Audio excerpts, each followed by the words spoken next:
Kerrin, Jedibeel may be one of the outsiders in the Everest, but was only beaten 2 lengths by Baresi in the TJ.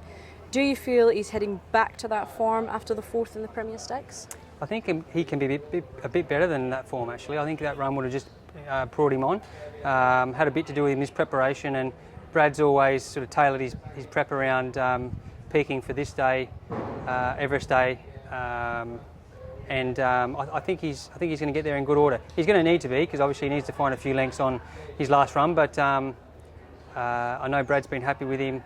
He's a sort of horse you just need to ride a bit quiet and let the runs open up, and he can really finish off a good last furlong and a half. So that's the way I'll be riding him on the weekend, and yeah, I'm looking forward to it. It's going to be a cracking race and a big wide open field apart from the short price favourite.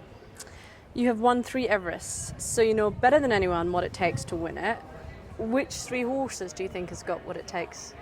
This year? Yep. I galloped Lady Shenandoah last Saturday at Rosehill, and she gave me a really good feel. So I think she's the hardest to beat. Obviously, Car Ying Rising, his form's on the board, and we've all seen what he's been able to do overseas in a relatively short period of time. So no doubt he deserves favouritism. Does he need to be as short as what he is? I'm not too sure. Of the others, I was quite taken by Jimmy Starr's last start effort as well. He was a horse that finished from back in the field with a really solid last 2 furlong split. So I think the other 3 that are the main dangers, but you know what, you could throw a dart at them and still miss the winner. So it's going to be a great day. Can't wait to get there. The Everest, do you think it is as important as what it is to have that great gate speed? Yes and no. One year I won it on Classic Legend. We were back in the field, and the other 2 years I was on Red Zell right up at the front. So it all depends on the setup. I've got a feeling this year that it might be quickly ran. And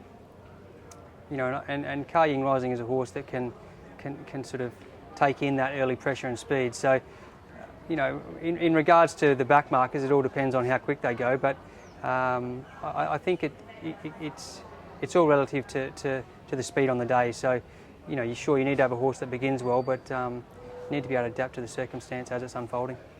You're riding Listomania in the Kosciuszko. What did you make of its trial at Newcastle last month? He was great, yeah. He seemed in good order. That was my first sit on the horse, and he's run really well in a provincial championship in seasons past. So he's drawn a bit awkwardly, but he's a versatile sort of horse, and he's a very genuine horse. So at each way odds, he's a chance to run well. Super. And just checking, if you get anything for the Cup? Melbourne Cup? Yep.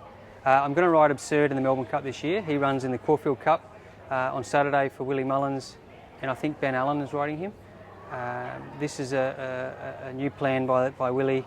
In other years, he's only just come and ran in the Melbourne Cup, so he's having a prep run at Caulfield, and I'm looking forward to seeing him in that race and then on to Flemington over the 2 miles.